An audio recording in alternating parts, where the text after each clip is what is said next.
St. Patrick's Cathedral is a decorated neo-Gothic style Roman Catholic church in New York City.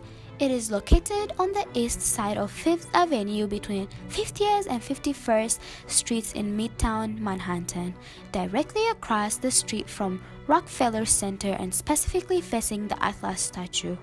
The story of New York's great cathedral mirrors the story of the city itself. It was the floor of Irish immigrants in the middle of the 19th century that gave birth to St. Patrick's. Fleeing famine and persecution, Irish Catholics were met with hostility here in America. But they found a champion in Archbishop John Hughes. In a ceremony at Old St. Patrick's Cathedral, Archbishop Hughes proposed to erect a cathedral in the city of New York that may be worthy of our increasing numbers, intelligence, and wealth as a religious community. In 1858, over 150 years after Archbishop Hughes announced his inspired ambition to build the new St. Patrick's Cathedral, the cathedral started getting built. The cathedral officially opened in 1879, designed by the distinguished New York architect James Renwick Jr. St. Patrick Cathedral became an outstanding example of the American Gothic Revival style. When its two spires got completed in 1988, St. Patrick's stood as the tallest building of New York City. In the book, The Altar and the Throne of St. Patrick's Cathedral, New York, published by Brooklyn Museum, the design of its cathedral was described as simple in outline but exceptionally elaborate in detail. In 901, Charles Matthew's design for the Lady Chapel was executed at the east end. However, after years of neglect, the cathedral was showing its age. In 2012, the cathedral underwent a $175 million restoration. Its strict ceiling was polished and its 4,000 stained glass panels were repaired. When you enter St. Patrick's Cathedral, the first thing you would see are the 5th Avenue bronze doors. These are the main doors that welcome visitors into St. Patrick's Cathedral.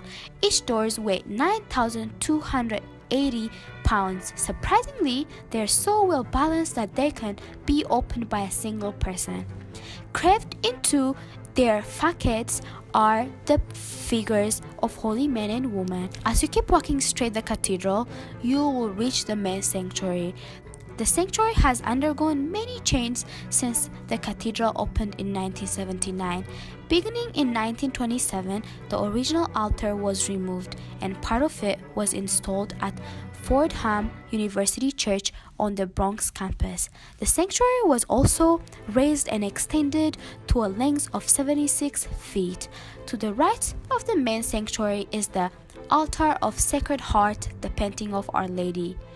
Our Lady's image as the patroness of the Americans draws more visitors to this altar than any other area of the cathedral. On the left of the main sanctuary is the baptistry. This font was moved in 1986 from the original baptistry at the west end of the cathedral to its present site before the altar of the Holy Family in the north transept. Made of white marble, it rests beneath a canopy of gilded crypt. When you keep going past the sanctuary, you will find the crypt. The crypt is the burial place for all the archbishops who have served the Archdiocese of New York.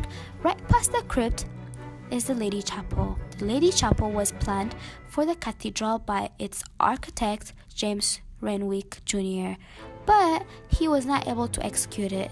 In 1900, Charles Matthews was selected to design the chapel we know today. The Lady Chapel is in the French Gothic style and was inspired by the 13th century Sainte Chapelle in Paris. The Lady Chapel is reserved for prayer and adoration of the Blessed Sacrament. And this is the St. Louis Cathedral. St. Louis Cathedral, Mother Church of Louisiana's extensive Catholic population, is the international symbol of New Orleans. Among the tallest buildings in the French Quarter, the cathedral is flanked by the Cabildo, where the Louisiana Purchase was signed, and the Presbytery, site of the former home of Capuchin monks. Together, these buildings frame the rear of Jackson Square and face the Mississippi River. Facing Jackson Square and flanked by the historic Cabildo on one side and the equally historic Presbytery, St. Louis Cathedral is one of the most recognizable buildings. John Smith wrote in a newsletter and stated, "It is one of the cultural and architectural treasures of the French Quarter, and no trip to New Orleans is complete without a visit to St. Louis Cathedral." When French military engineer Adrien de Bouguer arrived to lay out the colonial city in 1721, plans designated this location for a parish church dedicated to St. Louis, but it was 3 years before construction began. De Bouguer's 1724 drawings show a cruciform church about 112 feet long and 32 feet wide. Below a hip roof was a columbus structure based on the sites by buttresses, which proved unnecessary when the newly established brickyard provided material to fill the spaces of the timber frame. The church was the town's first brick-between-post building. The entire structure was sheeted with chamfered plank to protect the frame and soft brick. Above the entrance was an octagonal dome belfry. By 1731, 2 bells and a clock had been installed. The interior, very finished for the church era and location, featured plastered walls and ceiling, a carved altar, and wooden pews. The clergy ordered glass for the windows, pictures, a silver cross, and 6 candelabra from France.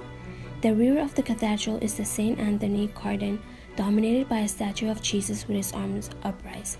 At night, floodlights project an imposing shadow from the statue onto the cathedral, a particularly awe-inspiring sight. The front is also lit up at night, illuminating the cathedral's powerful presence in the heart of the French Quarter. Adrien de Bouguer, who died before construction was completed, asked to be buried in the unfinished building.